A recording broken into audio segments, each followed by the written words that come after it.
Alcoholism will say, I've been around here longer than you have. I've been in your family for a very long time. Divorce, it's all around you. I'm stronger than you are. So your parents are going to divorce. You're going to divorce. Don't even think about getting married. I'm older than you are. I'm bigger than you are. Depression, I got you beat. You're just a little child. You're nothing. You're nobody. That's what it does to you. It will taunt you, and it'll yell right in front of your face. I want you to understand what the giant says. The giant says, I'm a champion, you're a servant. I'm somebody, you're nobody. I'm bigger than you are, and you're nothing. And as I look at the teenage world, and I look at the teenage life, here's what I see. I see teenagers that have so much talent and have so much ability, but they're limited and they're broken because of the stake and the chain that is in their life, and they can't beat that giant. You're not supposed to. You individually are not supposed to beat that giant. Because if you could, you wouldn't need God.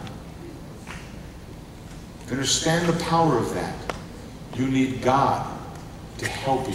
See, every champion has fears. Every champion faces giants. Every champion has a challenge. And how you combat and defeat that giant, you're going to find the secret to in today's story.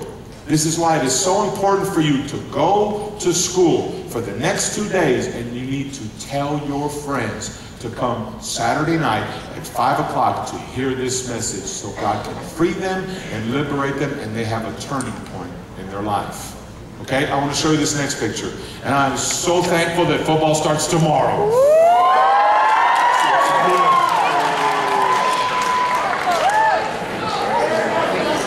Wonderful. All right. Now, in this huddle, hear me out, there's a quarterback. And this quarterback has been scrutinized and attacked by Lambeau Field, by all the great athletes that have ever played on that field. And he had some big shoes to fill. Can he live up to being a Packer quarterback? There's other Packer quarterbacks that have won championships. This guy is never going to amount to anything. This guy's never going to be anything. It's his fault that Brett Favre is gone. He left Green Bay because of him, because the coaches are taking a chance on him. I'm going to tell you how hard it is to live up to an expectation. His giant was a giant of criticism. His giant was a giant of failure. His giant was a giant of living up to an expectation he didn't know that he could. That applies to you. I'm just going to tell you this, okay? Some of you grow up in a home where your parents expect nothing but perfection out of you. And in your heart, you know you can't be perfect. And they expect straight A's from you every single day. And it drives you, and you try to do your best, but in your heart of hearts, you know you can't always make an A. And maybe you grow up in a home, or you're in a program, or you're in a school where you have to make sure you're the best that's ever been, and you're going, I don't know if I can fulfill that. That's your giant. Every one of you has a giant to face. Truth number 2 that I want to share with you today is this. It's a great truth. Champions have a faith that conquers their fear. I would want you, if you write this down, as you go champions, instead of saying champions have a faith that conquers their fear, I want you to replace champions with I. And I want you to write this down. I have a faith that conquers my fear. And I want you to write that down, and I want you to tell yourself that every day this week. Lord, I have a faith that conquers my fear. How do you defeat fear? That's a good question. How do you defeat sadness? How do you defeat anger? How do you overcome all that? Very simply put, and I want you to understand this, you starve it. You starve your anger. You starve your sadness. You starve your fear. The more you feed it, the bigger it becomes. And the more you feed it and the bigger it becomes, it'll one day grow to 9 feet tall, and it's bigger than you. And you won't be able to overcome it. So note this. All right, Coach.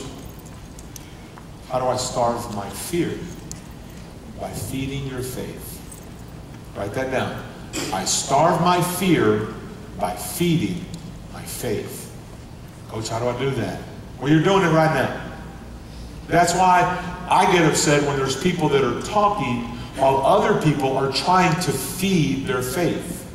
You learn when you stop talking. And when you stop talking and you start listening and you start writing it down, you learn. But if you're talking and you don't want to learn and you're interrupting other people who are getting fed, you're stopping them. And when you get to heaven, you're going to have to deal with God on that one. I pray for you. Don't be that person.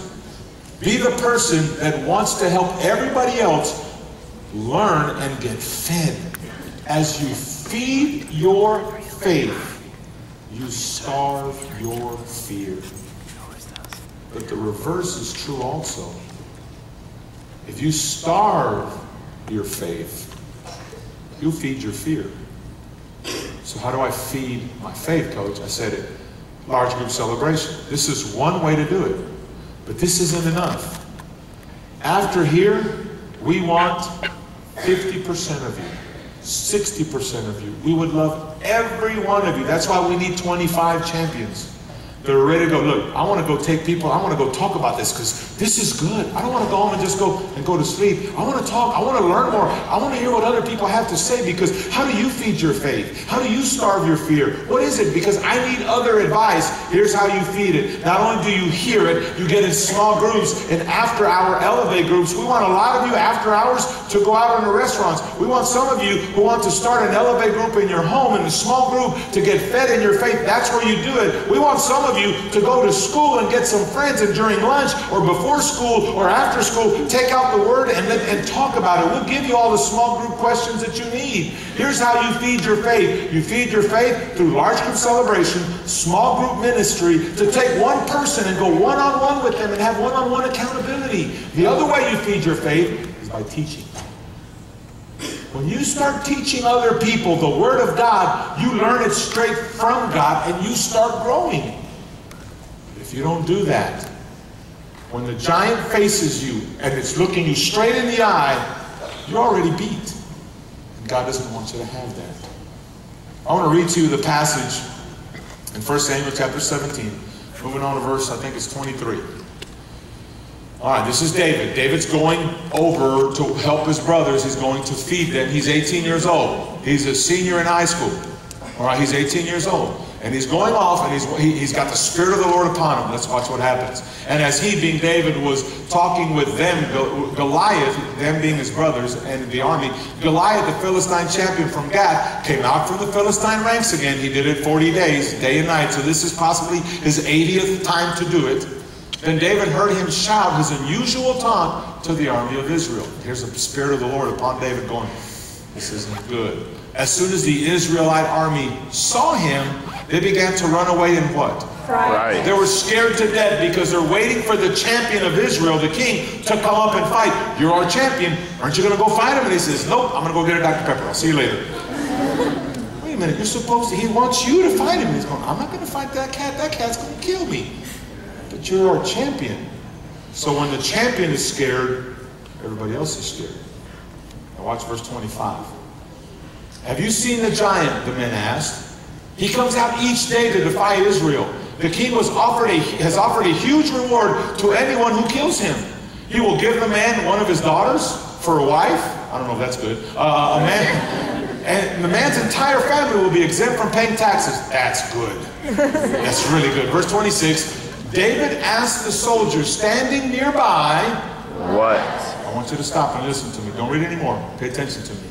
He asks what? Listen to this. This is the question of a champion. A champion never asks why. A champion doesn't go, oh, why is this happening to me? The giant is there. How are we going to do it? Why? Why doesn't God love me? Doesn't he love me?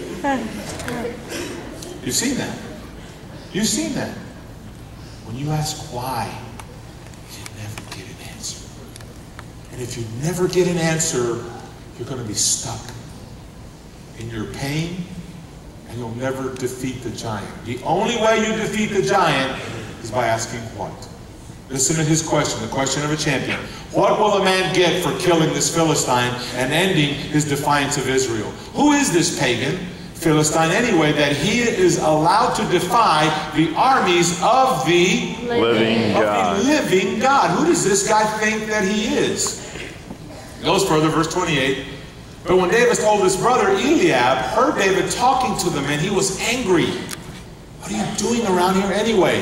What about those few sheep you're supposed to be taking care of? I know your pride.